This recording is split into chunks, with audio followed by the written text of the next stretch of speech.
Ukraya, semi-permanent modern furniture for your wartime budget that you put together, and by our patrons and supporters. If you like what Book of Hours is presenting, please consider becoming a patron at patreon.com/bookofhours or join Rockfin at rockfin.com/bookofhours. You can also make a one-time donation with Cash App or use PayPal at paypal.me/bookofhours. Thank you.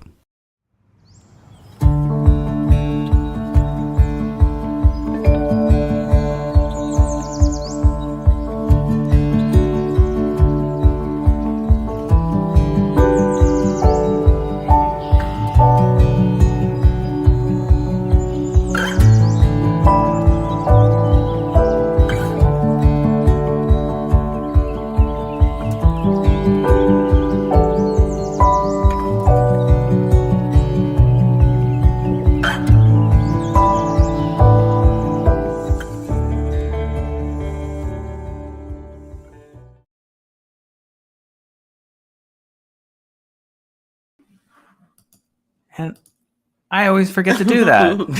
Hi, guys. Hi.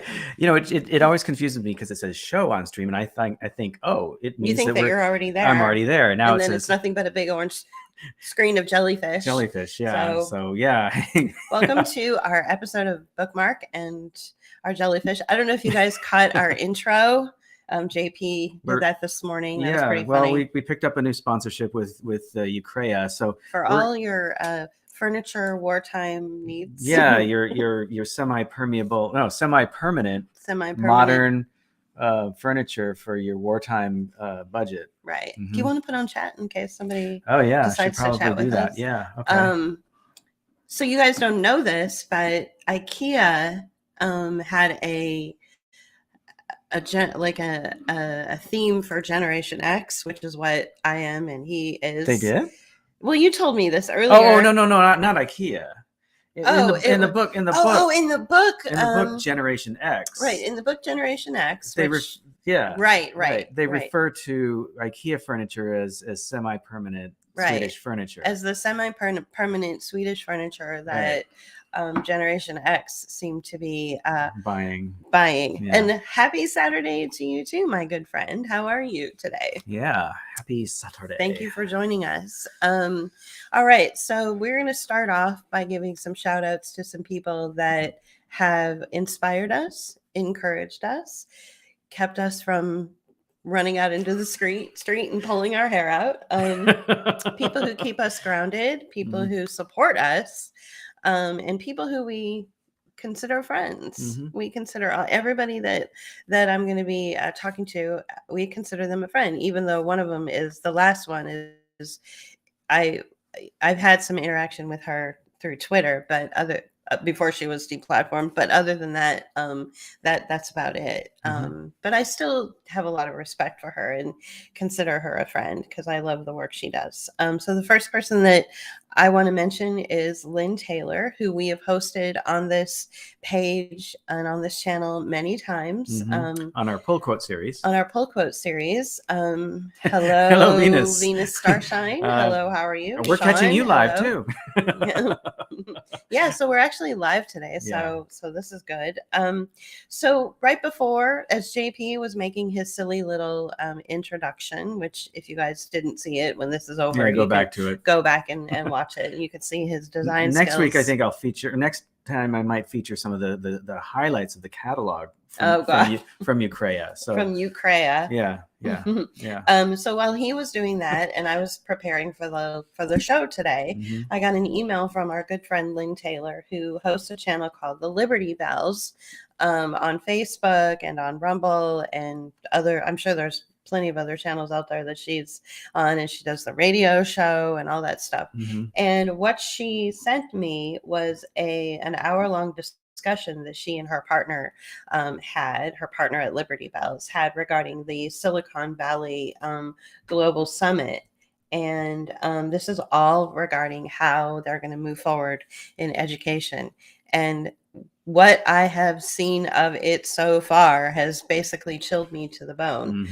So when we'll put that in the show notes. Yeah, we'll certainly put it in the show notes. And I want to give Lynn a strong shout out and a strong thank you for sending that to us, because, of course we are, since we're San Franciscans, anything that comes out of Silicon Valley, we're interested in knowing, what they're up to. Yeah. And this, you guys, from the beginning, we've always felt like this was kind of a San Francisco takeover.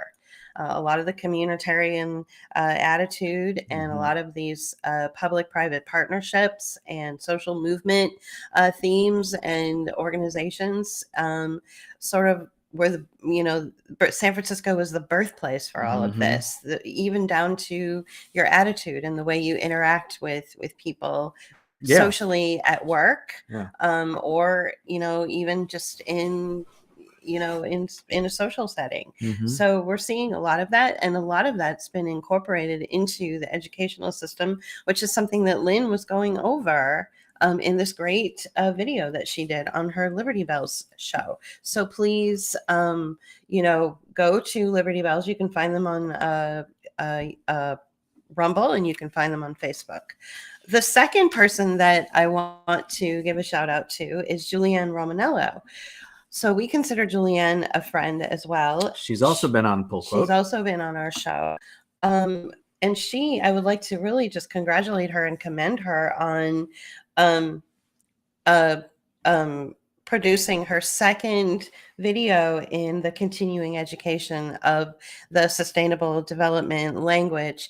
What I like about Julianne is that, she has a background in higher education in teaching, and so she she has the whiteboard and she presents in a very academic manner, which I really appreciate that. And I think that a lot of people who are looking for more comprehensive explanations about what's going on, maybe people who are more in the liberal mindset or the academic mindset, I think that they in particular would really appreciate what Julianne has to say. I do. I know I do. I appreciate a calm and rational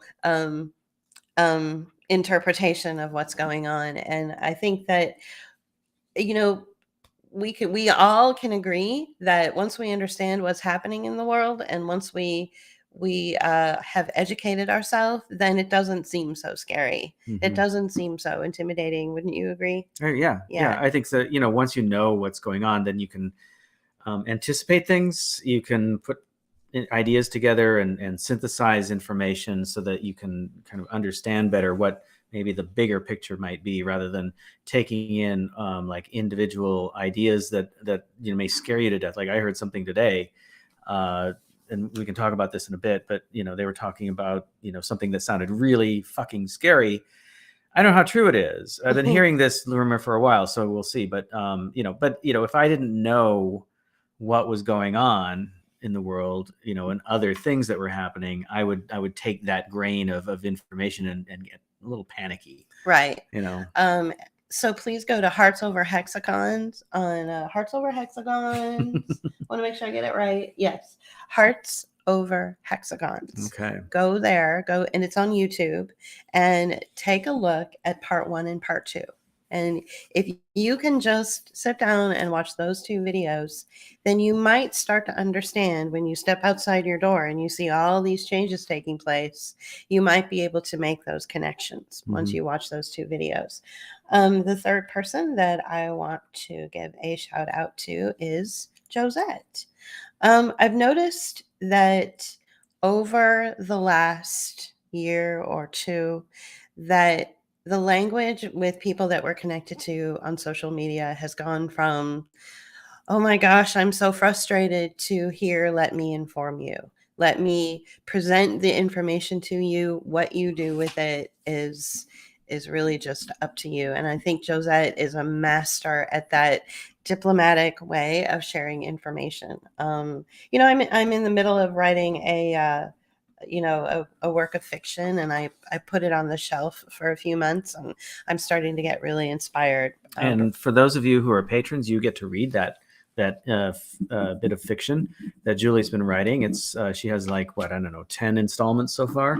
10 or 12. Yeah, I did a year. Yeah, So and it was once a month. She's going to pick it up again. So for those of you who are not patrons, and you become a patron, you can read the past episodes or installments.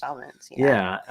And then start reading the new stuff once it, And so I literally based my protagonist on Josette. Oh yeah, that's right. The protagonist. Now, each and every character on there is inspired by every person that I've been in contact with on social media, including some of the people that I've already mentioned and some of the people that I will mention as I go along with, giving these shout outs to people. So I want to commend Josette for presenting really excellent analysis and information in a very cool way. Like, just look, guys, you should know what's going on. And I really do believe that there is a shift.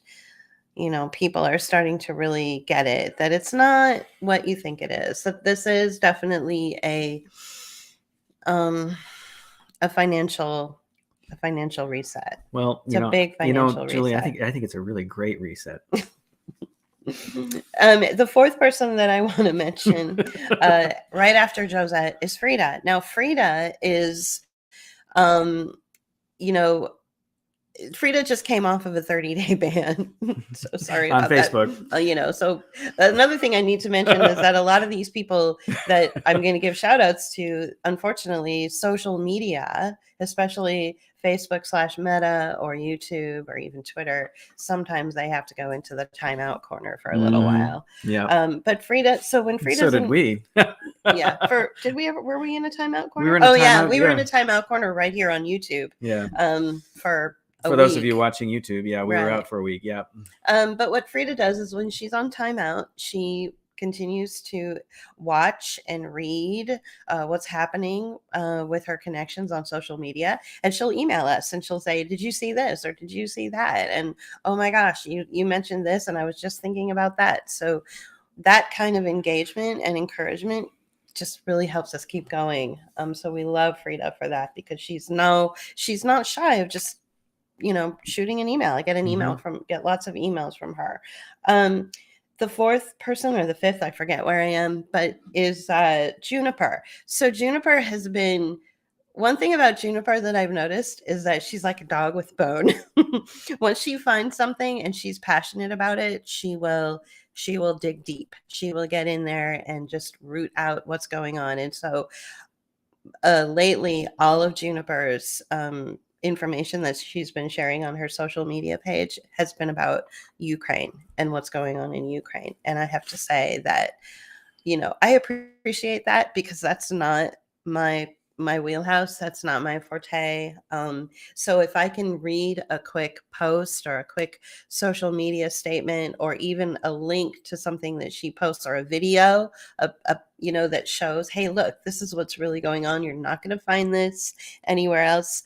And I love that. And I totally value what she brings to that conversation, because I think that there's a lot of people saying a lot of different things. And I'm the kind of person that, okay, I'm going to pick one person and I'm going to go there and I'm going to look at it. And that's how I feel about Juniper when it comes to Ukraine, and other things too that she shares, like all of her beautiful photos and all of the artwork that she does too. Yeah. So but I want to thank you for that, because it really does mean a lot that you've gone to the effort of posting those videos and those blog posts from people who are sort of right there and they know what's going on, and the articles as well. The next person that I want to give a shout out to is Cindy Niles. It was really interesting. Of course, we all know, those of us who have been paying attention to what's been going on in the world, many of the people that I've already mentioned know who Cindy Niles is. And of course we know who she is, and she knows who we are. And too.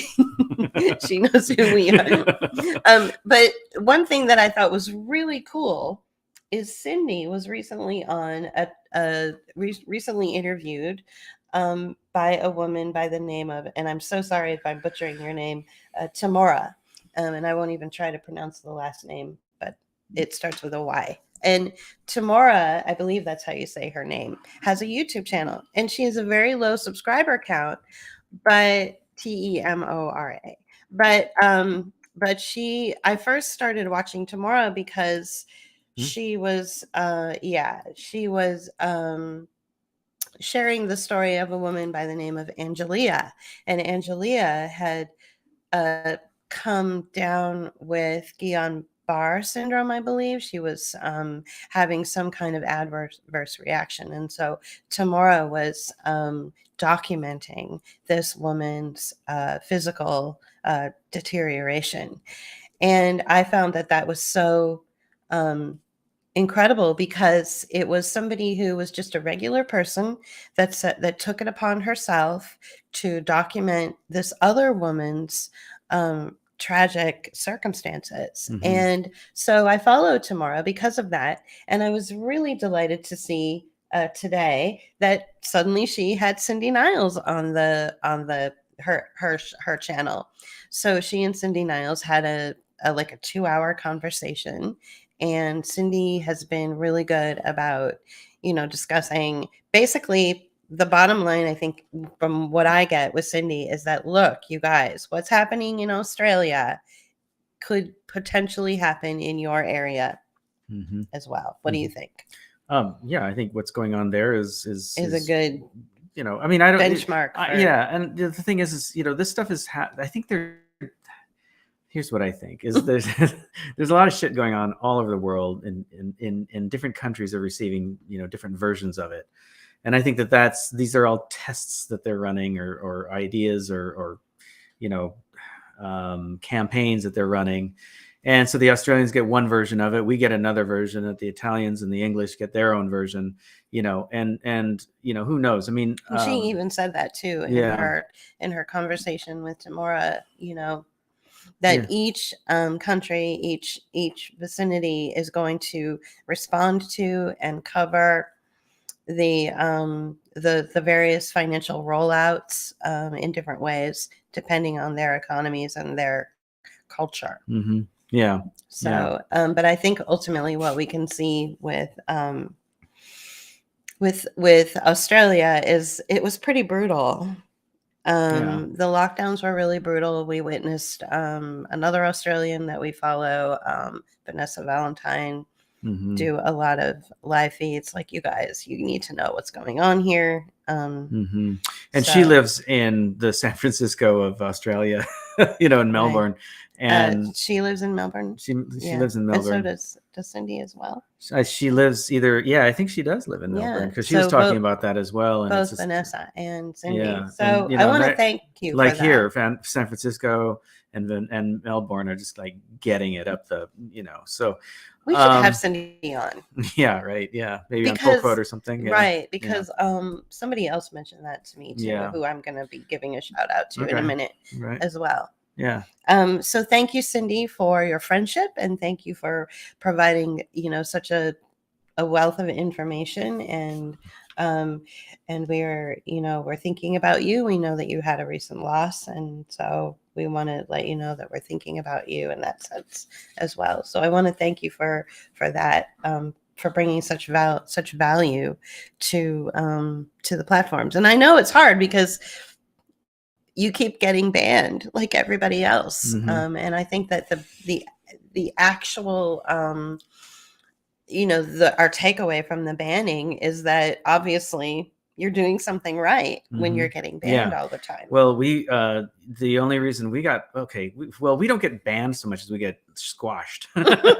They just kind of like squelch our signal. But we got banned from Facebook, from YouTube last week for about a week, and we got our first strike. And the reason we got our first strike is not because of something we said, but because we hosted somebody who they consider, she's one of the disinfo dozen. She's one of the disinfo dozen, and you probably know her name. You've probably seen her speak on our channel a couple times. And that's Dr. oh gosh, Christina Northrup. and we're fine with getting a strike Mhm. and having to go in the timeout corner for a week after hosting her because we don't think that this is a one-sided conversation that should be taking place. Yeah. We need to hear from more people, and we need to hear from more people who are just regular people. Right. Right. Speaking of People, regular people. Yeah. So, Sean, Sean's the only man in this group of shout outs Oh, that well. I'm giving, I want to commend Sean for picking up the guitar again. Yeah. I mean, we're And such fans of music over here. Yeah, and we had Sean on an early pull quote show. So yeah, so he's from Australia As well. Yeah, he lives near Sydney, not in Sydney, but near there. Yeah. So we really want to commend Sean and thank him for picking up the guitar again and noodling and making the songs and performing on Facebook, performing on social media, yeah. and So I really want to commend you for that. And that's Sean also lives in Australia. Yeah. And so another person that is just a regular person that I've become very close to and really enjoy our friendship is Michelle. So Michelle brings a different kind of value to the world.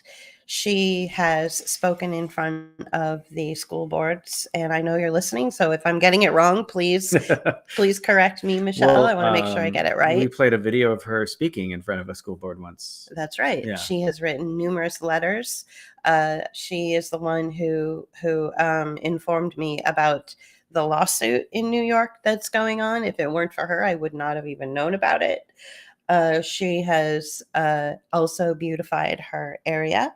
So where she lives, she fixed up, put in a garden and fixed up the building. And, she's got a lot of talent when it comes to decorating and planting and gardening and beautifying areas. And I think that, that's really valuable. We tried to do that in our area and didn't go as well as we wanted. Yeah. So, well, we were outsiders. We were outsiders. So we were considered interlopers. So yeah, we have to take that into consideration in our situation. But this is an area that Michelle has been in for a long, long, long time in New York, raised her children there, and she found an opportunity to plant gardens and beautify a building and did it. And it brought people a lot of joy. And Michelle brings a lot of joy to our lives as well. And I want to thank you for your friendship and your perseverance. Michelle is also one of those people, like many of you out there can relate, where you've had family and close, lifelong friends that have pulled away or separated or broken off from you because of your decision to do what you want to do with your own body. And because of your worldview. And to me, that's not a reason to stop being close to people or stop being friendly or family with people.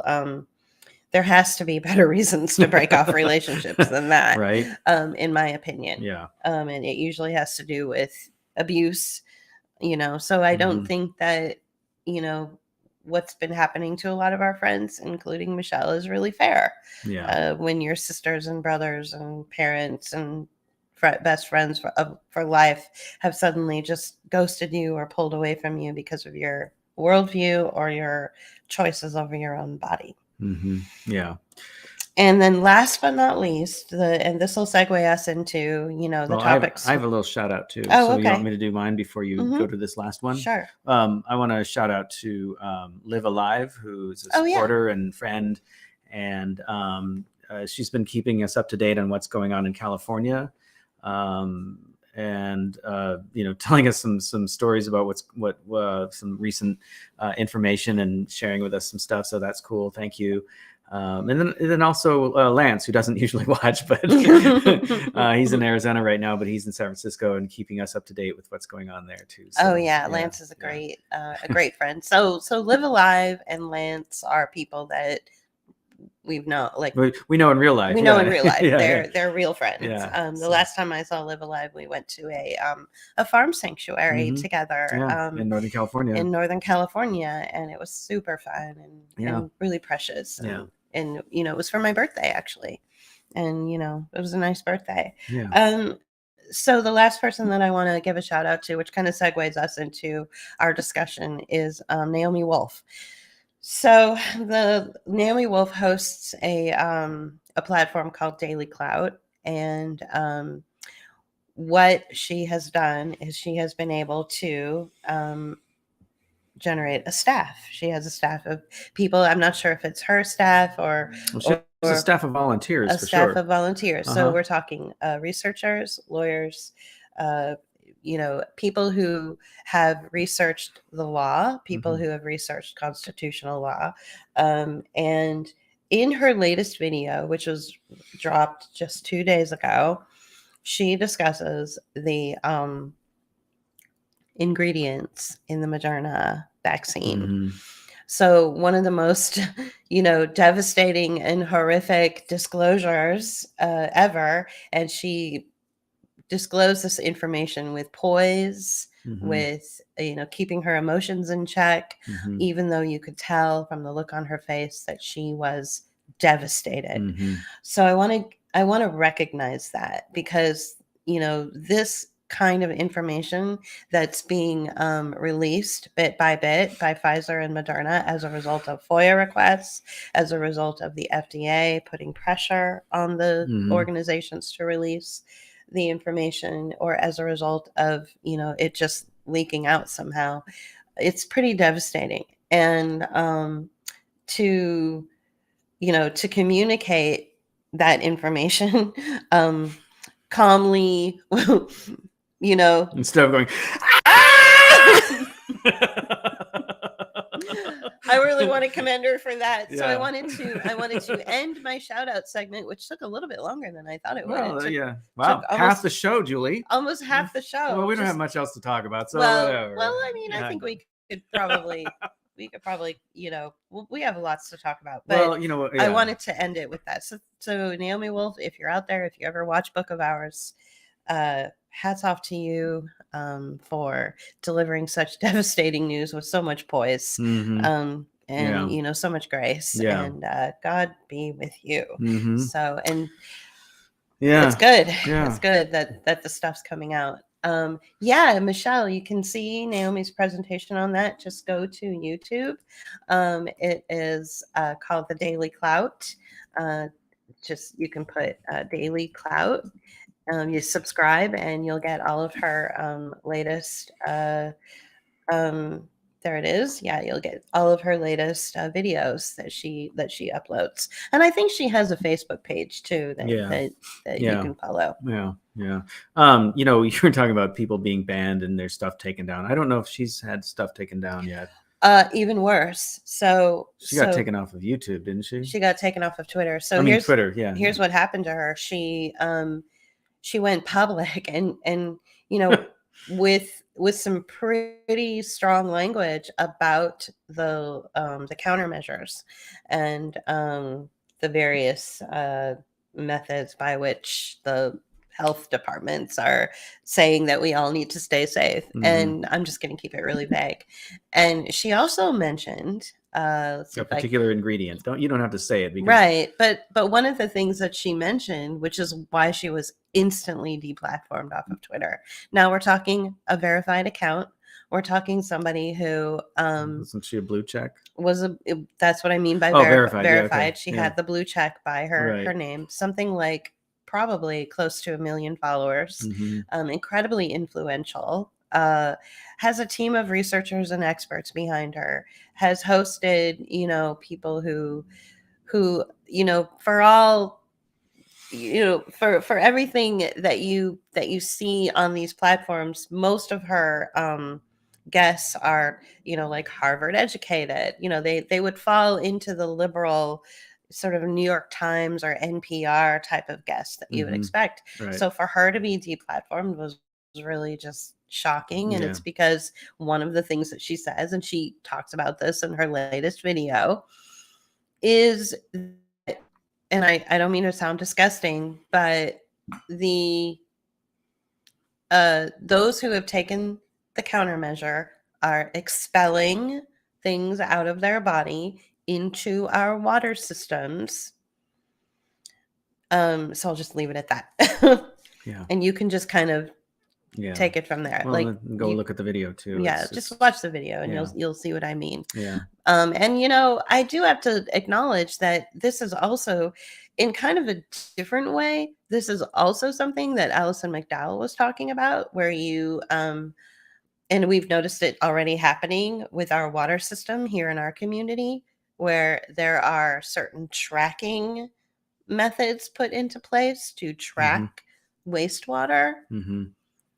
Okay, Yeah. so this is all, and you know, I remember when we were joking about it, and we saw that graphic of a camera like in a toilet or something. Yeah, the camera that was like, yeah. And we were joking about it like couple years ago, but we were joking about it because oftentimes when we joke, it's because there's an element of reality truth there, to yeah. it, or reality. So you know, so it sort of goes into that territory. Are we talking smart toilets now? Smart toilets. Wow, the internet of toilets. Smart waterway systems. Smart. Well, I read a water treatment. If you go to our YouTube channel, there's something on there called, did I call it? I forget what I call it. Sewer talk. Right. And it's got hardly any views because, you know, it's really riveting. No, but what I did was, all he did was read I read the pamphlet. Yeah. So we got a marketing piece from our local sewage, you know, the municipal sewage company called Alcosan, whatever. Yeah. Alcosan. And for the Allegheny County region. And I was reading it before I did the video, because I was like, this is weird. Like, what's going on here? And they're basically talking about, you know, upgrades they're going to do and the money they spent and the history and all this stuff. And so I started reading through it and realizing that there was more to what they were saying. And so I read pieces of it and then you know, gave an opinion about what that might be, you know, and you know, read the whole thing basically. And it's about a 45-minute video. If you can stand that, it's kind of interesting because, you know, if you know about what's going on now, I read it long before the Great Reset happened. Oh, right. So you know, this thing that he read was long before March of 2020. Yeah, it was long before COVID appeared. And but it kind of was a precursor. Like, what is this? Right. Yeah, exactly. So this only proves that, you know, the financial tracking, you know, the financialization through tracking methods and through different smart methods and different programs that they're implementing, which all of those people that I have just mentioned talk exclusively about. They talk a lot about Lynn, especially Julianne, Cindy. Those people talk a lot about that kind of stuff. We could see prior to March of 2020, when the national emergency was declared, we could see that these things were starting to roll out, that the funding was starting to be put into place.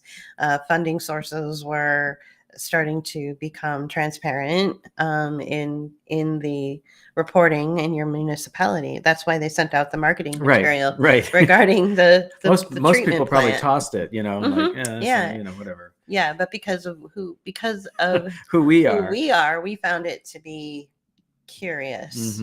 Well, I'm always, you know, because we both had some background in like marketing and communications and things of that nature. I was in creative marketing and design and so I'm always interested when I see something like that come through, because it's like, oh, you know, the most capitalist way to, you know, communicate with your public is through, you know, something like this. Right. And I thought, wow, that's really, you know, I should look into this. And I just kind of like sat down, you know, one afternoon after we got it and just kind of like started looking through it and thought, wow, this is really kind of weird. It is really weird. Yeah, you know. It's I mean, really maybe it's not sketchy. that. Maybe, you know, it's also very mundane. And see, that's something we were talking about before. Right. Somebody was asking us. I forget who it was we were talking to. Oh, I know.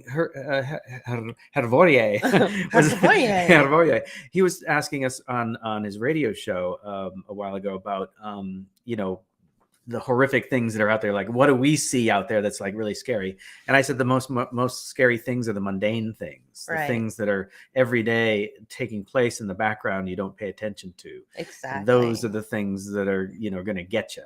Right. So pay attention out there. It's a scary world. Well, so I think that that's a really good segue into messaging and into signaling and into, you know, the stories that we're told to pay attention to, and what the real message is behind that. So, well, we noticed that Shanghai recently got shanghaied. Right. In a different way, you know, they didn't get like hit over the head and thrown on a boat and sailed off to another, you know, port, but they did get locked down pretty severely. And it, you know, it was so severe that even, you know, mainstream news was covering it, and not only just covering it, but saying, what in the world is going on? That the entire city is locked down. Like, not a soul was allowed out on the street. And so suddenly there were a lot of videos on Twitter, especially, that were starting to trend a little bit about the violence being waged on citizens who it suddenly started raining. There's a window right behind this computer, and so that we both look up and they were like, suddenly started raining. It was dark and it was raining. Now it's light and it was raining. They said earlier this week it was supposed to snow, but I don't know. Thank goodness we didn't get snow. Yeah. But so the trending videos that you were seeing, the little video clips, were individuals who you don't know who they are. They are covered from head to toe. They're in bunny suits. In hazmat suits, white hazmat suits with big masks over their face. So you can't identify them. And they're just attacking and beating and abusing and, you know, putting their knee on the neck of individuals who are out walking on the street. Some of the most horrific footage I've seen in a long time. Well, it reminded me of the color revolution stuff that was going on in Hong Kong a couple of years ago. Years back. You know, yeah, exactly. Except this time it wasn't like black bloc tactics and, you know, Antifa looking, you know, but they, you know, they use the umbrellas and they use the masking up. And this time they're using hazmat suits and different kind of masking. And so we're not sure if what we're seeing is really real or if it's theater. There's another video of a whole bunch of citizens who are forced to their knees. So they're sitting on their knees and being forced to show their digital identity. And they're in the street and they're all lined up and they're socially distanced. Right. Like they're waiting in line for Walmart or something. And this is happening. But they're on their knees and they all have masks on. Right. And this is happening this week. Right now.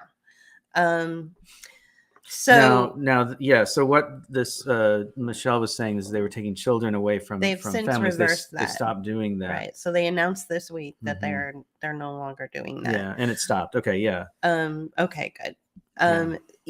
So Michelle's on the same page with us. So, but I guess the point that I'm trying to make here is I'm still, you know, I'm ever the skeptic. I'm not sure if what I'm seeing on social media is real or if it's theater.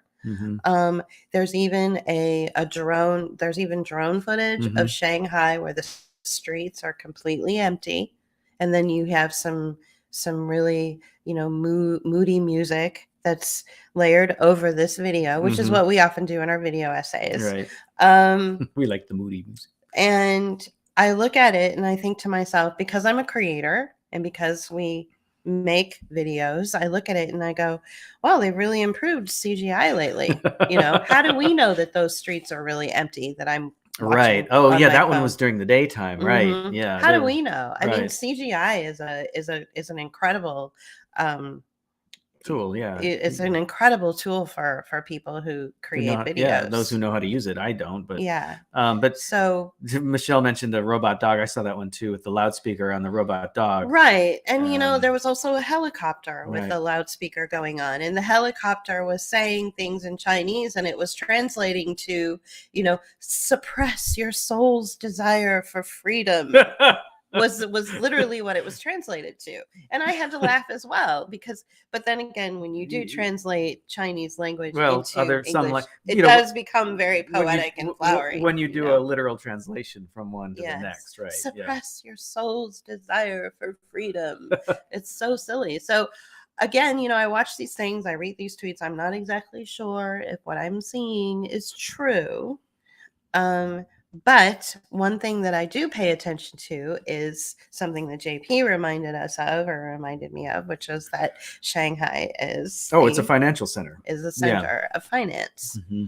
And something that Naomi Wolf said at the beginning of her latest video on her Daily Clout page is she immediately said that there were who were the individuals? And there were statisticians in Shanghai. And that's all she said about it. Yeah. Because she said it in context with the fact that they were doing research too, and they found this out. And it's like, well, so maybe some statisticians released some information. Strange correlation going on with the severe lockdown that we were allowed to see through social media feeds, and what she said and what he said about it being the center of commerce. So something that you were talking, there's something about it. So when we were talking about it earlier this week together, off the air, we were talking about it, and Julie thought that there may be some sort of attack going on or some sort of military action taking place, and I thought, well, that very well could be, but why? Because Shanghai is part of mainland China, like Hong Kong, it's a former European colony, and it's a financial center. And like Hong Kong, it's now undergoing this kind of weird, kind of crazy, violence that's taking place against normal citizens by masked up people. Okay, so it could have something to do with whatever was going on in Hong Kong. It could have something to do, and that the this action that you're talking about is clandestine.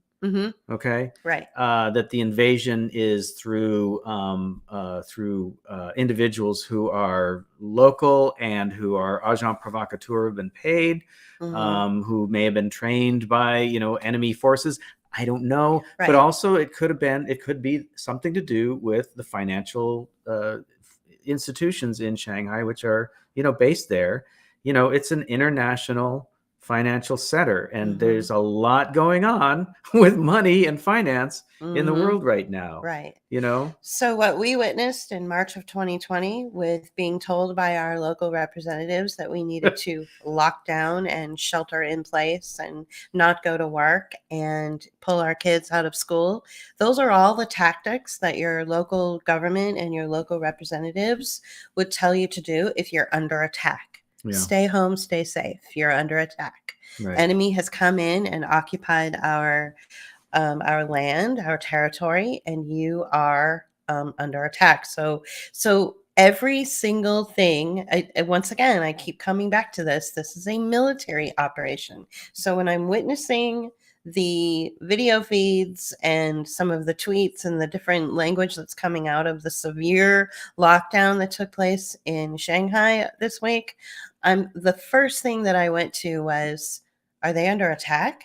Is there a foreign element that has invaded the city? Because that usually when a country is invaded by another country, they don't go, they won't attack Washington, D.C.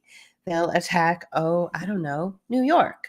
And they'll do it subversively, or they'll attack San Francisco. They'll attack port cities. So I'm thinking to myself, it feels like Shanghai is under attack. I mean, you don't tell your citizens to never go out on the street. You don't beat them within an inch of their life if you find them on the street. You don't suppress their soul's desire for freedom. And they were having trouble getting access to food. And you don't, at the time they were separating the children from them, but they're not doing that anymore. At least that's what we were told. So all of these things indicate a military operation, indicate some kind of coup that has taken place. Like the city no longer belongs to itself, it belongs to someone else, and that someone else has come in and is going to force everybody on their knees, because that's exactly what we saw in the video, where citizens on their knees force people on their knees to introduce them into the new regime or the new power structure that is taken over. This is a military operation. That's what it feels like. So Yeah. I don't, and so so what it is, I think, just grasping at straws here and patting in the dark, and also understanding that a lot of what we see is theater to get us to feel scared, is there must have been some kind of financial or corporate merging with the government that's even stronger than what they had before, and they're using military tactics in order to reshape the way the citizens operate. Reshape their soul's desire to be free. And I'm quoting, that. Yeah, right. So that's the actual interpretation of that helicopter that was flying overhead. Right. I had another point on that, and I can't remember what it was now, but it's really oh, I know what I was going to say. The other weird side of this is that only mainstream media is paying attention to this, and so that also has to fit into the whole analysis of this, because, like Julie said a moment ago, they show you what they want you to see, right? So we're seeing this on social media through mainstream sources, or through people that are posting this stuff. Yeah, not we don't know that. We don't know the sources of it, but the alt media people are not talking about this stuff at all, really, not are they? Too much. No, not the Shanghai lockdown, which And I thought was so really interesting. It's really kind of weird. So it's really weird. Is it happening? Is it not happening? Right. So you have to take these into consideration and just kind of weigh it. But I mean, at this point, all we can do is just summarize what we know. Make a few guesses at what may be taking place. Because even, so the Times and NPR and various, super Reuters especially was just, like, what is going on in Shanghai? They're the whole city was in complete lockdown, like absolute, like the worst kind of lockdown that they'd ever seen, that they'd ever covered. So they were just like in shock over it. And for a mainstream source to be in shock, I was like, okay, maybe we should pay attention to this. Yeah.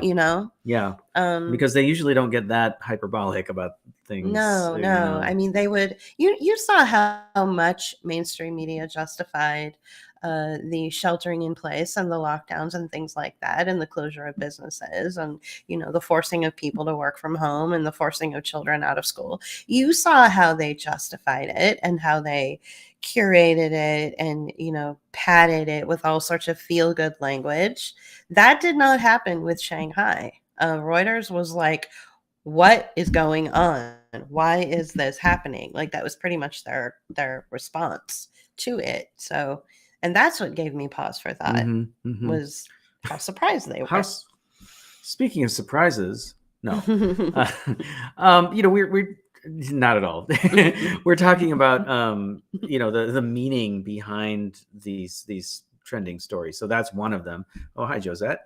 Hello, Josette. We gave you a shout out earlier. I hope you heard it. She says yes on the military op. New 4IR villain Pippa. Oh, that dude. Yeah, Pippa Melon admitted in recent World Government Summit that we have been in World War III for some time. Exactly. There are too many parallels to count almost on the military involvement. Yeah, for sure. Thank you for that comment. Yeah. For sure. Yeah, that dude is. Yeah, I don't like that guy. So you know who that is? Why don't I know who that is? Pippa Malmgren? That's that dude from Israel. No. You're thinking of no. Okay, all right. So I don't know that person. Okay, so I just I made an assumption. Oh, lady. Oh, ooh, lady. So a bad lady, JP. No, JP was confusing, which sometimes he doesn't even remember my name. But he was Noah Yuval. Sorry, and I've lost the name. Pippa Mayhem. So Yuval Noah Harari is the person that that a lot of people talk about, and that's who JP thought you were referring to. But Yeah. Pippa is a woman. Okay. So the battle of the phones goes here. Are you looking her up? Yeah, I am. But I also want to talk about how the messaging that we receive from so this is what Pippa looks like. She looks a little bit like Naomi Wolf. She does. Mm-hmm. She does look a lot like a Naomi Wolf. Is an American technology entrepreneur and economist. Special assistant to the president of the United States, of course. Okay. Well, so yeah, you're right. Malmgren does definitely sound Swedish. It sounds like an IKEA furniture brand furniture line. You mean Ukraine?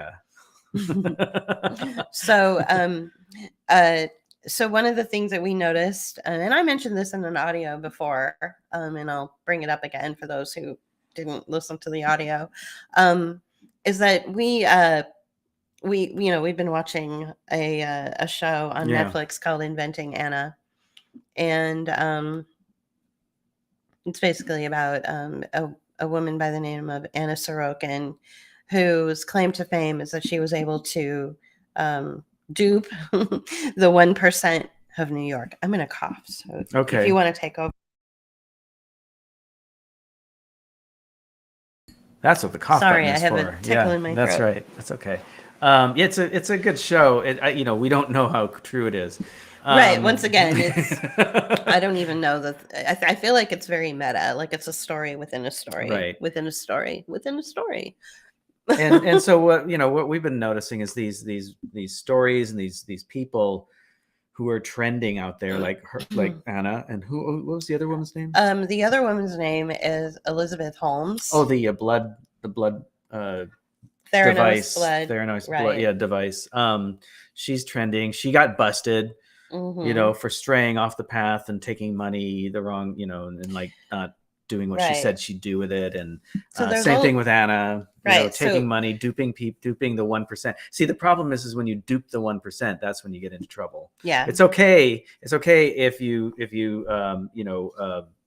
commit fraud against the working class. That's okay because they can't defend themselves. But exactly.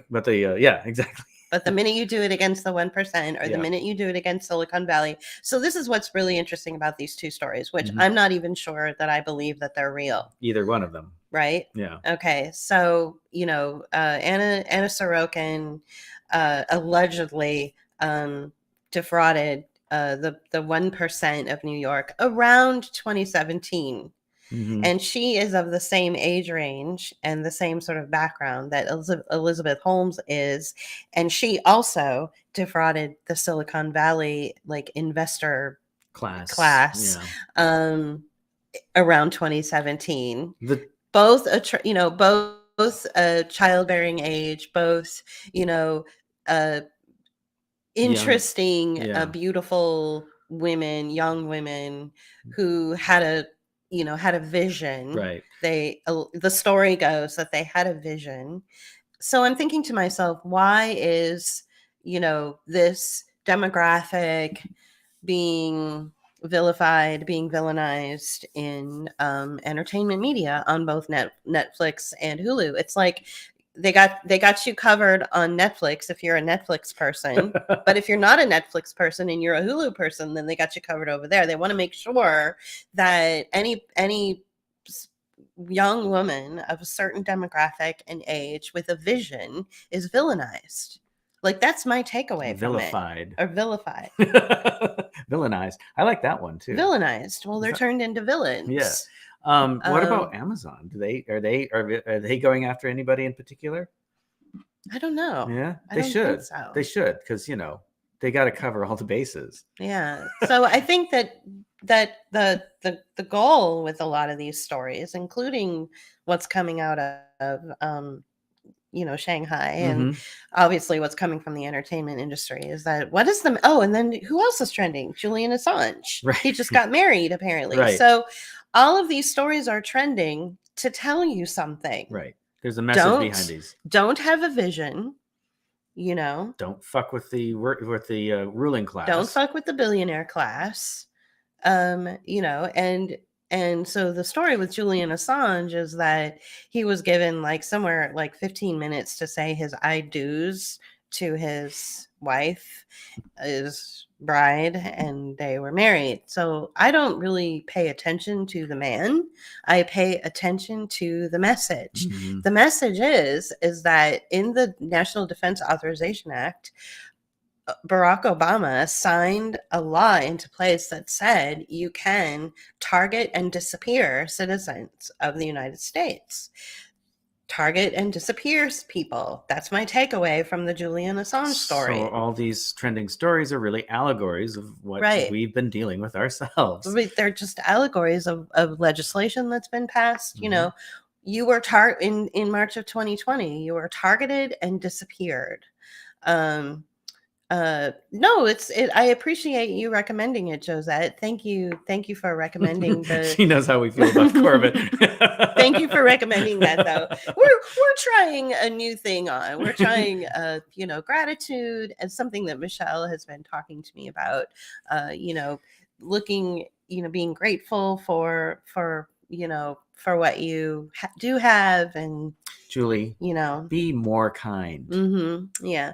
I mean, we've always been kind, but anyway, kind of something. So yeah, thank you for that. We'll take a look at it for sure. For sure. But the allegorical message that's behind a lot of these. So it isn't about Julian Assange. It's about the fact not about that him getting married. No, not at all. It's about the fact that an individual is disappeared from public life.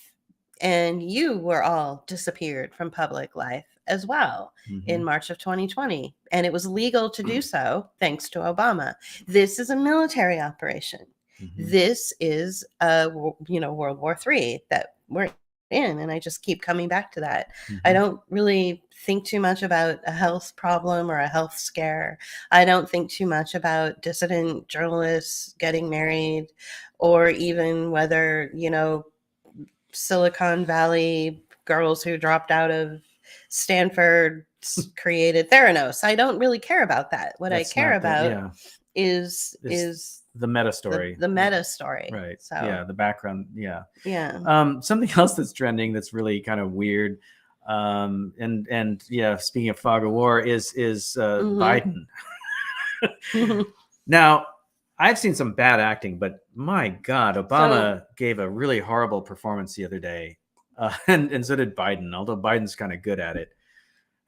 You want to talk about this one? Well, okay, so you have to go back to, you know, the 8 years that Obama was foisted on us, upon us. He's always, you know, the corporate sector loved Obama because he spoke their language, right? He was reserved, but also funny and charming. And then he was a black man, so he checked off the id poll box. You know, he was, you know, he was a different kind of. He's completely out of it, Josette. We agree. But so he's always been very reserved and, you know, pulled back when he would. When he knew he was being filmed.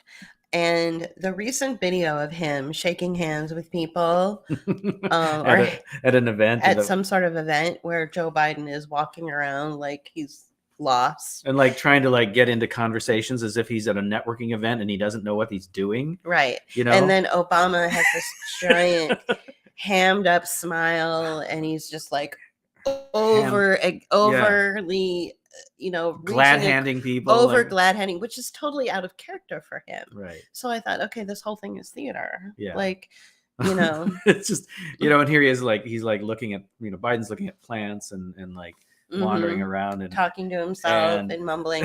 So why are we being shown that? Right. Take it away. Like, why do you think we're being Oh my shown? God. You know, I was afraid you were going to tell me this because I'm still trying to figure out the meta. Well, we did a video. Story. Long game. Yeah. Okay. We Well, did a cartoon yeah. I about mean, it. we did talk about, because then you see like Biden at giving a speech, and he starts to go Right, he over the trips hill, over his own word. and Kamala's in the background, kind of going.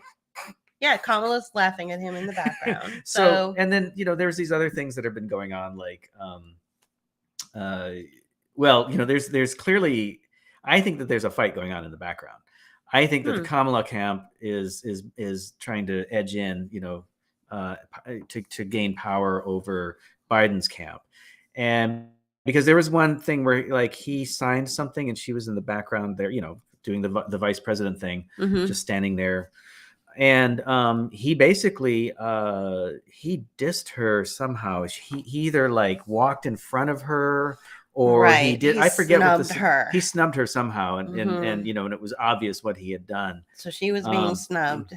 But we did a video a couple of years ago called "The Long Game to Kamala," where we've been saying since she ran for president in the first place that she is the one that they want. That a certain camp, a certain faction wants in place. Right. And these people that are playing the game, they don't care what stooge they put into place, but she fits the id poll. She's willing to be a super fascist. Biden just like goes along with shit.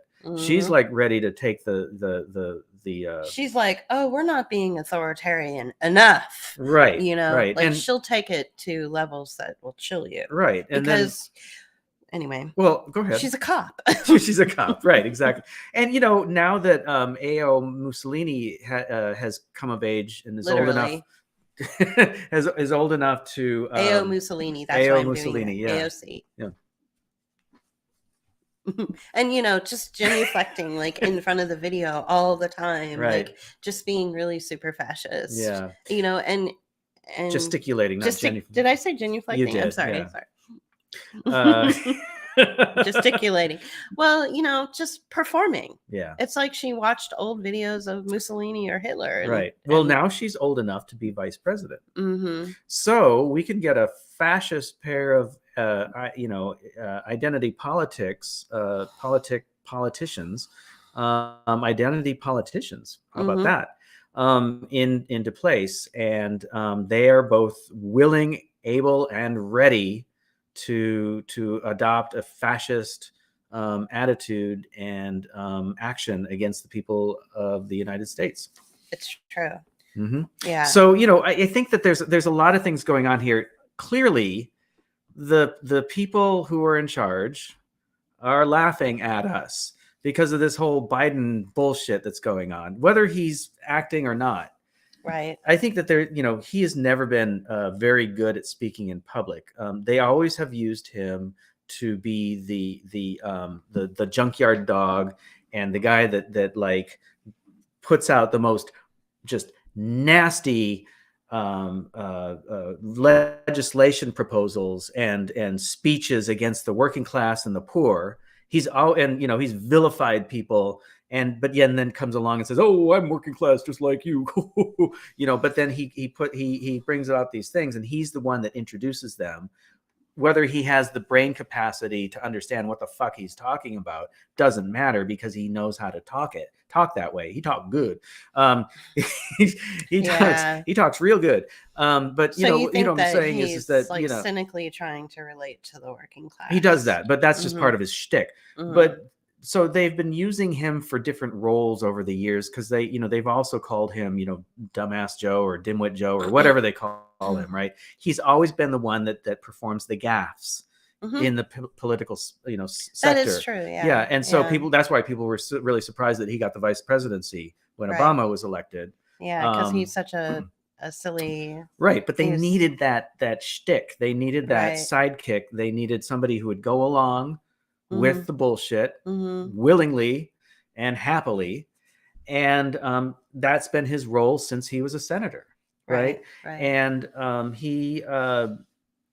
so now he's just performing another act and doing another routine, and so this bullshit with him wandering around is just pantomime. The same with Obama going, yeah, and like laughing it up and like pretending to ignore Biden, going, Barack, Barack, Mhm. let's talk, okay? Yeah. Come on. Yeah. This is bullshit. And Right. It's really insulting, isn't and it? yeah. You seem really insulted. I'm really insulted because I know what's going on, and they are laughing at us. They're It feels doing like this on they purpose. are. I mean, and then you've got Yeah. what's his name from Fox News, Tucker. Tucker Carlson, reporting on this as if it's real. And Well, and Tucker Carlson.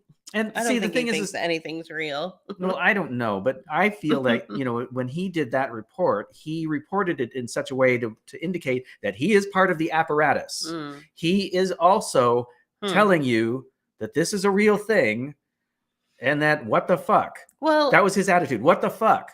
What's the okay? But he isn't standing back and going, these people are fucking with us. Right. He didn't say that. No, he that pissed me off. Okay. So besides the fact that they're just, having fun with us and just having their way with us, just fucking with us, what's the message? I think the message is that, Joe is too old for the role, and we need, and so even if he isn't like removed, kicked out somehow, right, even if he impeached isn't or whatever, impeached or removed, the fact is that seeing him looking addled and seeing him looking, being ignored by other people who are so, he's the president of the United States. Like, I've got a metaphor for you. Anyway, go on. Like seeing him, the whole country is seeing their president being ignored and looking addled. So the whole country is going to say, well, the next guy we get in is going to be young and on it. So what are we going to get? Pete Buttigieg? No, Pete Buttigieg, no, we're going like, to. Do we want that kind of fashion? No, we're going to get Kamala. We're going to get Kamala? You really think so? Well, or someone like her. I mean, AOC. Or will we get like a female version of Trump? Well, there may be that backlash, but I don't think they're going to allow that to happen again. Yeah. See, or I don't think they want to put that in place. I still don't think that Trump was actually elected. I think he was put into place. Yeah, I don't think he was elected. But that's my opinion. But here's the meta narrative that I think is going on. I don't think it's going to be a Democrat, though, that they will slide in, is what I'm saying. I mean, what's his name? Pence is already running. Or announcing that he's going to run, right? So we may get, the Handmaid's Tale. What if we get Pence and AOC?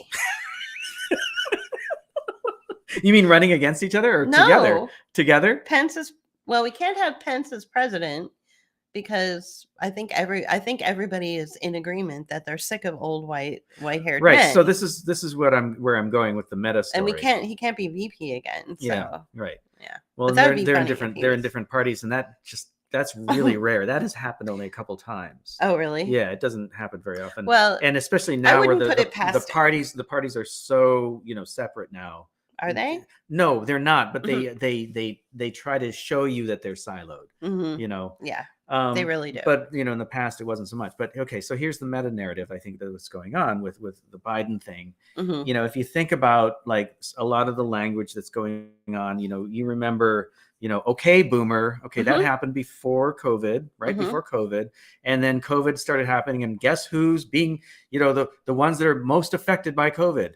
Oh, the 50 and older. Okay, and then who gets the shots first? Oh, the people in the old folk homes, the ones that had been isolated and killed, and kept away from their family. They are getting rid of the surplus population, the older folks. They're being pure predators. They are circling the herd, looking for the old and infirm, the vulnerable, and the most vulnerable, and they're picking. So they pick off the young, the old, and infirm, right? And or most vulnerable, right? And that's what's going on. So we are being predated by these vultures aren't predators, by these hyenas that are going after the population, and they are looking to first get rid of the old people and the young people, and they're doing this to reduce the population. Okay, I hate going there, but it always is the conclusion that you have to come to. Well, and I think that this meta narrative is basically saying, we've been killing off the old people. We're ignoring the old people. Biden is an old dude. He's out of his head. Watch him do these like crazy things. Why is he so nuts? Why is he so like addled? Oh my, I guess we're going to have to get rid of him. That's the meta narrative. Well, let's get rid of the old guy. Okay. The old guy represents the age, the population of 50 and older. Now, Kamala is heading into that age group, but she still appears young, and that's why they showed her dancing. And right, exactly. Looking all not spry. Dancing. She dances like but that's why they showed her looking Seinfeld. Spry and doing the moves and stuff. Yeah, because they want her to be, young and hip and spry right, and energetic right. and sharp and all that. So that's the meta narrative. This is that the old folks are basically on their way out, and it's time to ignore them and get rid of them. I don't think I want Kamala. No, I don't either. No, fuck no. Or AOC or Pence. I don't want anybody. No, we don't support any of these people. I wonder who it's going to be though, for real. I don't think Kamala pulls well enough. She doesn't. No, she's awful. No, they would really have to pull like an actual coup to put her into place. Yeah. Well, they already pulled, a coup putting Biden into place. Yeah, it's true. Like that's so. I mean, that was the meta narrative there, right? But I don't know. I mean, I think Juan Guaido is available. Yeah, that'd be an interesting. Because then it would be like Obama 2.0 with a Spanish accent. Right. That would be kind of cool. Would. Yeah, that'd be like Then maybe all the liberals would just shut up. Right. Right. Just placate them. Guaido placate them with Juan Guaido. Harvard very educated. Sexy White House. Just placate him. Right. Placate them with that. What else did you want to talk about? I think that's it on the meta narrative thing. But what else? Well, Michelle sent over an audio that Margaret Flowers had with Michael Hudson. Yeah. So that's why she said bye-bye dollar. Okay, yeah. So well, the second that the whole Russia-Ukraine thing happened, everybody said bye-bye dollar. But it was this dude, Michael Hudson, when he spoke with Margaret Flowers, that he actually used these three words. He says the dollar hegemony ended. Dollar hegemony ended, and it officially ended like apparently April 1st. Yeah. So yeah, what an interesting day to choose. Right. So this we'll put that in the show. Yeah, I know we know you were referring to Shanghai, Michelle. But what I'm trying to say is that first of all, I misspelled Shanghai in the show notes.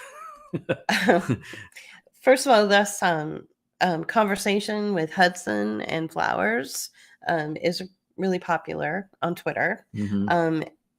We should probably put it out there that we're not a huge fan of Flowers. She believes that the COVID narrative is true. She gives it legitimacy, and we find issue with that. Well, she also gives legitimacy to green initiatives, which we find issue with because we know that they're a cover for control factors, more takeover and fascism. Yeah, but there's so much good that she does bring to her platform that we want to acknowledge that, at least to some degree. I mean, I wouldn't go so far as posting democracy now, but she's not quite at that level. I think she's kind of a Amy Goodman light. Yeah, so. Like she's aspiring to be Amy Goodman. Speaking of that sort of group of people, you were telling me that Chris Hedges had a bunch of stuff taken off of YouTube. Yeah, so like 6 years worth of On Contact, which was his pretty banal.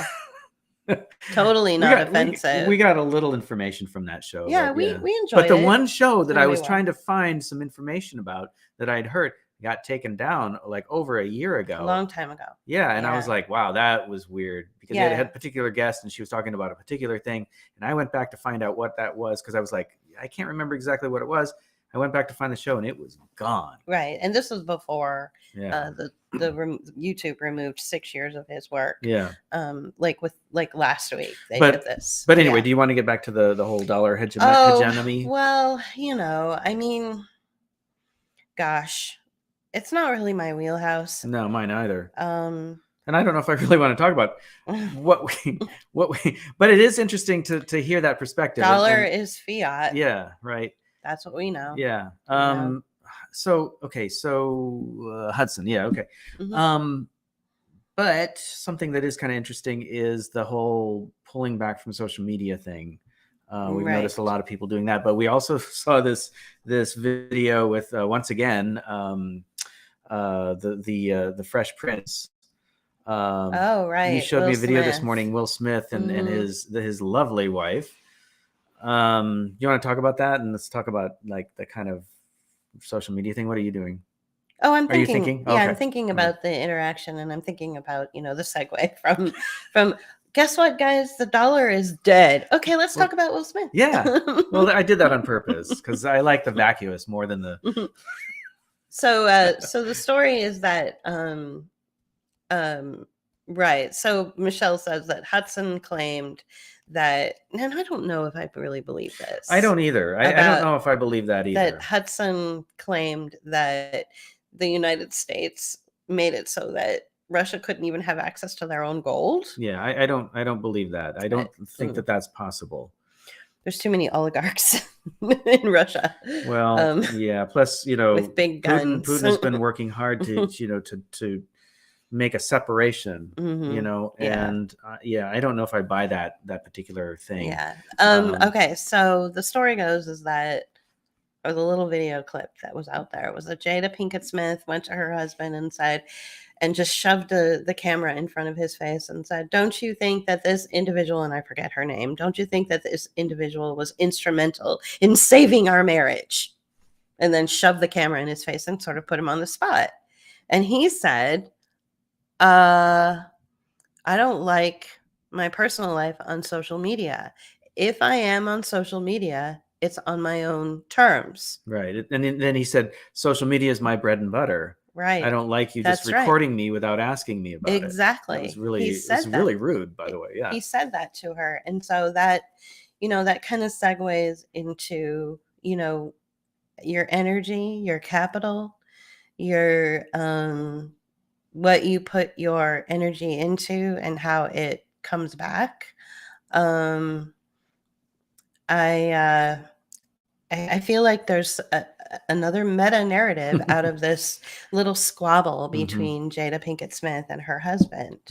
And there's something there, like, energy is capital. Sure. Well, no, you said also popularity is capital. Popularity is capital. Especially with somebody like him. Now, as you pointed out to me when I said this, that I wasn't the only one who brought this up, but I said, well, I think that she was the one that was responsible for really creating that for the slap that was heard around the world. Yeah. Because like that was really out of character for him, and I watched it, and I think that he did it as a joke, but didn't realize that it was going to go so far. Right. But I, but then he was swearing at Chris Rock. Now those two, I can imagine, are closer than he and his wife, than Will Smith and his wife. I agree. I actually think that Will Smith and Chris Rock get along better than Will Smith and Jada. So because that sounded like locker room bullshit, like. Towel snapping and just bros insulting each other in bro ways, right? Because that's what it felt like. But then it got taken a lot more seriously, a little too far. And so I think the whole story was bullshit, of course, and we talked about that already. It didn't land well. It landed really badly, and I think that basically Jada got in bed with Pfizer. Basically, and that's basically why that was all about, and and she's as you said, she's used him to build her own. Yeah, she's Courtney Love. She's Courtney Love, except basically. She hasn't shot him yet, so yeah. I can't believe you said that out loud. Yeah, we're the conspiracy theorists over here. Anyway. Yeah, we're gonna get taken down off YouTube with all this talk. Courtney. Don't come after us. We're not the only ones that think this. We're just the messenger. Anyway, so yeah, I think that there's that she has basically used his social media capital Right. to gain her own.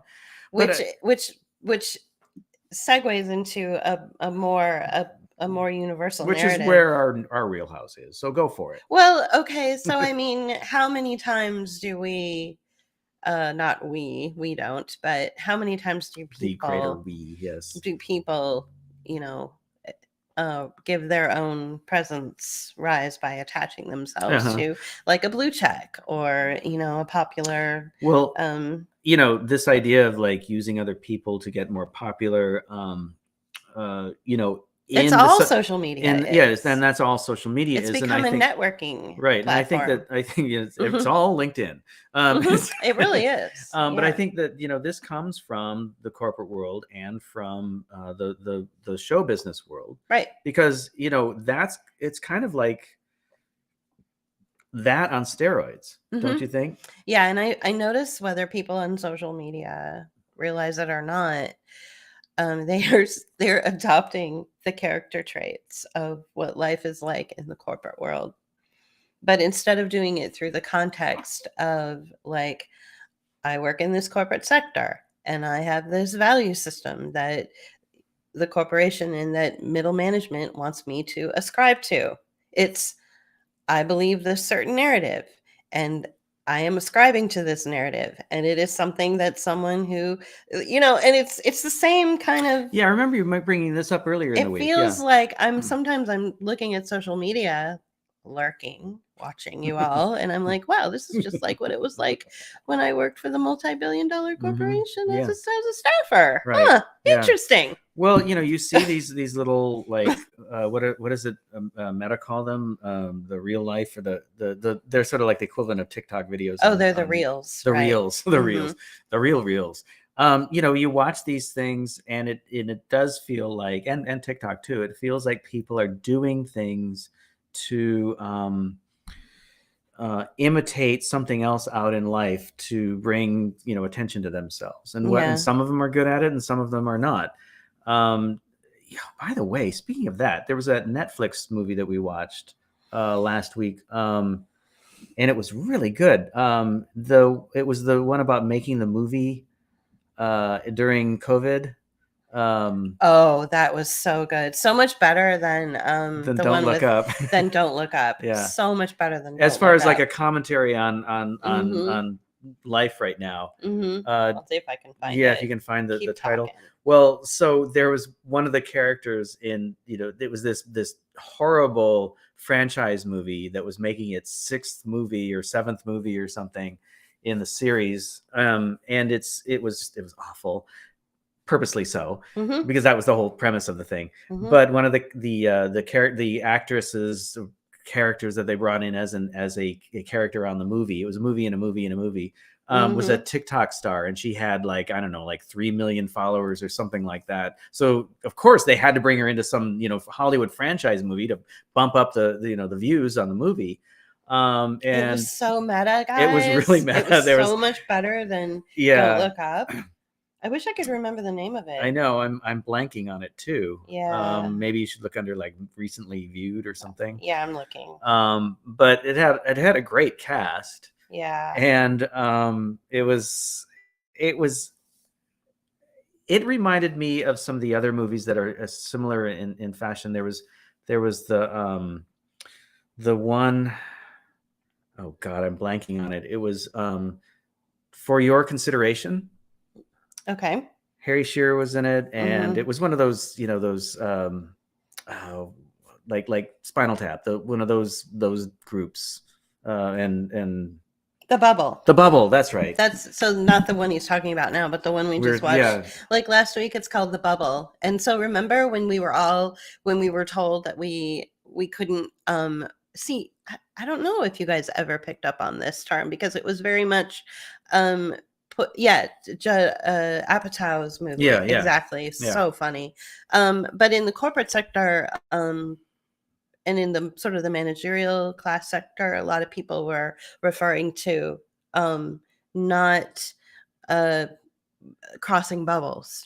I don't know if you guys ever heard that terminology when you were sheltering in place, but you never wanted to cross bubbles, because you could, infect a family member. So like during Thanksgiving and during holidays and stuff, the language would be like, well, do we want to cross bubbles like that by having this bubble come over to our house, or should we it was like that. So anyway, the movie that we watched last week is called The Bubble. I highly recommend it. Yeah, it's really good.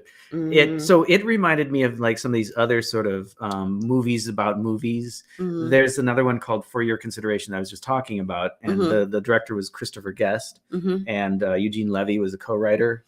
So it was Mhm. about a little film called Home for Purim, and and So it it's was meta. it was meta, and it was showed the stars, the people that were in the movie, who were all like just second, they just, like, Harry Shearer played a guy who like made a living making one commercial, like Mhm. the same commercial over and over and over again, right? He had one buzz line, and he did it for years. And there were some other people that come from that Christopher Guest, lineup of people. And what they went through the whole, like the movie got nominated for an Academy Award. So suddenly they were like instantly famous, Right. for being in a movie that was nominated, and all the bullshit that they had to go through to kind of promote that idea and live that lifestyle that they never had. Sure. But they were suddenly thrust in the public view. And then the aftermath when they didn't win. so it felt a lot like that kind of like, in house, or in the world of fame, that people aren't used to, or that they're just like they're out of their element completely, but in showbiz. Right. And so I think we can attach that sort of out of your element, newly found fame. We can attach that to like newly found fame in social media. Mm-hmm. So some people have some people can move into their popularity on social media with grace and just be really chill and really cool, and other people have a harder time dealing with this newfound popularity. They get really addicted to it and they want more of it, and there's never enough. We don't have that problem. No, we don't have that problem. We don't have the problem of the fame either. We don't have the problem of popularity. We have the most people we've ever seen watching us at the same time right now, and that's I'm sorry to say 10. Well, there may be more. The system is, doesn't show everything, but whatever.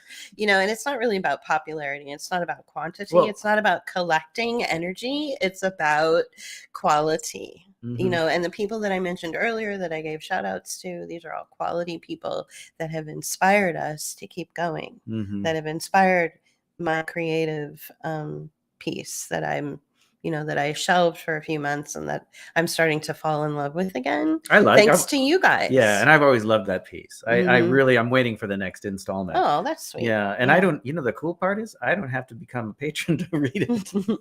That's true. But if you want to read it, you can become a patron and give at least $2 a month for Patreon, and it would be nice if you were more than just 1 month. For $2. Yeah. So but I digress. But I really like that piece. So I think that definitely. So on the thank you, Josette. Thank you for that. Thank you. We're rounding out to about 90 minutes now, and a couple things that are coming up. We are not going on with a pull quote this week. Not this Tuesday. No, it's a week from then, and we'll be talking to Dr. Kaufman. Andrew Kaufman. He has the new movie, I guess. Yeah, that he did, which we need to watch. And it's not The Man in the Moon, right? It's not. It's different Andy Kaufman. Oh, different Andy Kaufman. Okay, yeah. Thank you very much. So different different Andy Kaufman. So that'll be good. This is going to be the second time he's on Pull Quote. And we are finishing up our video that we will release soon Dr. Kaufman. Mm-hmm. Yeah. Dr. Kaufman. Thank you. Yes. That's doctor to you. And then I think what we want to do is bring regular people on. There is a gentleman that reached out to us who is, and I hope Kevin's watching. He's from Indiana. He is from Bloomington, Indiana. He is a It's kind of like he makes videos like we do, but he illustrates them. He's doing something similar to what we were thinking of doing with one of your stories. Yeah. He's a cartoonist, Mhm. an illustrator, and he makes videos. And he found us through our CJ Hopkins conversation. Mhm. So this is exactly what I was hoping to happen. So thank you, CJ Hopkins, for that. When two artists get together and meet each other because of another artist, it's always kind of cool. Yeah. So we want to bring him on because he is this guy. His name is what's his name? I forget his name, but our friend Kevin, my good friend Kevin, one of my closest friends I've had for the longest time. Some of you may even be connected with him on social media. Is from that area, from like the Bloomington, Indiana area, and I think that he would be really. Or he went to school there. He would be really interested to hear what this artist has to say about what's happening in Bloomington. Sadly, what we're seeing happen in San Francisco with the rise of homelessness, with the rise of corruption, it's happening in Bloomington, and it's absolutely heartbreaking. Like this person who's an artist and a creative is documenting everything that's happening where he lives. So I think I want to talk to him about that. I want to bring him onto the program and give him a space. So watch out for that in the next few weeks, maybe in the next month or so. You are correct, Michelle. He is from Michigan. So Kevin is originally from Michigan. Yeah. That is true. Yep. But he went to school in Indiana. In Bloomington. Right. So okay. Yes. Right. Anything else? No, I think it's probably time to sign off and say thank you once again for all of your support. We had a blow last week. Yeah. So a little bit of income loss on the 1st of April. Yeah. So no fooling. No fooling on that one. Yeah. I consult as a designer in a specific area. And it's been touch and go since 2015. Yeah, basically. So it's been kind of nutty. Once again, a 6-month contract. It ended a little later than we expected, but it still ended more abruptly than we expected. Yeah, it shouldn't have ended. It was a consulting position, and it was fine, but it just, but this has basically been our life for 2022, basically since 2014, 2015, where it's 3 months of work and then a year off, 6 months of work and then 3 months off, or 2 months of work and then a month off. It's just so inconsistent, and it's so difficult to live like that. But that's been our life for the longest time. And what's been consistent for the last 2 years? Our patrons. It's not very much, but it's like there's so much value to that, because it's literally consistent income that we can count, that we know will always be there, unlike the corporate sector, which has been very cruel to us over the years. But even though it's not very much, $2 a month, $5 a month, $10 a month, whatever it is, it's like it's consistent. And so it's with that consistency that we can continue to bring people on and talk to. We're finishing up today, and tomorrow we're finishing up our next video essay. Finally, it's called The Reason. It's a 20 minutes or so. So it'll be a video sketchbook, but it's good. It's really good, and it's thank you, very powerful. Yeah, JP put a lot of creative effort into this one, and so it's that consistency that allows us to continue to pay things like hosting fees, and groceries and it's so that consistency means a lot to us. So I want to thank you for that. And I want to thank you for Rockfin. for always also Oh, supporting Rockfin us. people. We didn't say hello to you at the beginning, but Rockfin people have come through in spades. So, thank you. Yeah, thank you for that. Thank you for we don't have many subscribers, but we get tips, Mhm. and we're fine with that. Yeah, and that's something you can do as well. So if you watch us on Rockfin, we just have to figure out how to how to access the money. Right. It's well, it's a little complicated. Yeah, it's a little complicated. Yeah, it takes but we're up to the $5 tip level. It used to be only $2. So we are a content creator that's allowed $5 tips now. Oh wow, Yeah, that's great. Yeah. Okay. So yeah, it's kind of awesome. So you can thank you tip for us. that, Yes. Josette. Yeah, Thank you for saying that. Yeah. She says that she gets a deal, so that's good. Good. Awesome. Awesome. Thank you. We appreciate that. Yeah. We have gotten past a lot. There has been there was this idea at one point when we were first dropping our video essays last year or the year before, lifelong learning, communitarianism, huge view counts, and we thought for sure that we would have more patrons, or that we would have more than 2,800 followers on YouTube. And it was frustrating for a while, and then I got over my frustration. One day I woke up and I said, it's the quality that matters, it's not the quantity. Mm-hmm. And that's where I live now, and that's why I wanted to give those shout outs today. Mm-hmm. Okay. Yeah. And I think you're with me on that. Oh, absolutely. Yeah. And Yeah. and it's like I live to make this content. Yeah, he does. I really do. And I know he's like asleep at night and talking about it in his sleep. Am I really? Well, there are times when you're like drifting off to sleep and you'll talk about, what about this idea? And it's like, we don't have a notebook because we're like sleeping. Yeah. Like to take notes. I know. I need to get one of those dry erase things for the shower, because like I'm up early in the morning with the cat, and I usually get up early and shower 5 a.m. every morning. And the reason I get up is so I can write and stuff like that. But my best thinking is early in the morning in the shower. I think it's the water and just the lack of focusing on anything in particular. And so you get that soft gaze kind of thing where you get into that creative thinking. And mine is I also feel like the most creative in the morning too, but for completely different reasons. When I was little, I always told my mom that it was because my brain was fresher, and that as the day went on, and as you can tell, because it's almost 5 o'clock, and we're acting drunk, but we're not. My brain is just been overworked today. But when I wake up first thing, I'm like, "Ooh, I'm awake and I know everything." I know. We usually have these discussions in the morning about like what we're going to do on Bookmark, and we're like, "Oh, that's a good idea. That's a good idea." And sometimes we forget to write them down, and we forget to do them.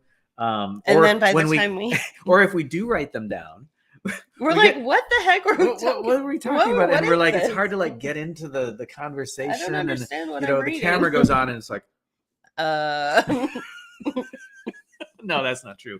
Well, it is hard to sometimes like think about like, okay, how did we get into that really great groove that we were talking about that thing? But I think once we get into the show, maybe 10 minutes in, we're usually like kind of there. But thank you, Liv. And thank you. We're glad you appreciate the work, and we appreciate that you appreciate the work. Yeah. So a couple other kitties out there that I want to give a nod to, and then we'll sign off. Is Brandy Ann and Meg. I don't know if you guys have ever seen the two of them interact, but it is hilarious. They're both around the same age. They're both very young, and same kind of demographic, and they're little whippersnappers, and I love seeing the two of them like interact with each other and Facebook. Make fun of rich people and make fun of the managerial class, as they should, smoking. And I love it. So I want to just give a shout out to them, because they both bring really, really good information and messaging into social media as well. I'd like to see more young people like that, just kicking it up, Anyway, that's what really, really makes it worth everything, right? I agree. Yeah, it's all good. Yeah. Okay, I think that's it. We've kept you long enough. Now I got that Bjork, John, and Bjork something and John song in my head. The young folks. Oh, the young folks. Oh, That God. Peter, Bjorn, and John. Peter, Bjorn, and Yeah, start whistling. Yeah, we'll Anyway, have to play it. That's actually a really actually, cool let's song. not. We can't play it because we'll get us a We copyright strike. We will play it now. Okay. Yeah, Peter, Anyway, Bjorn, and John. Right. Check it out. Yes. Okay. Thanks, guys. Thanks for tuning in, and please tune in probably in about 2 or 3 days. Yes. We'll have the reason done. Yeah, probably. Yeah. Yeah. Well, we'll make an announcement. And You'll see it. You'll see it's amazing. All right. It's good. Awesome. All right. We'll see you guys. Bye. Bye. Thank you. Bookmark is made possible by our patrons and supporters. You can help us continue our work by becoming a patron at patreon.com/bookofhours. Join Rockfin or leave us a tip at rockfin.com/bookofhours, or leave us a one-time donation at paypal.me/bookofhours. Or you can use Cash App. Thank you.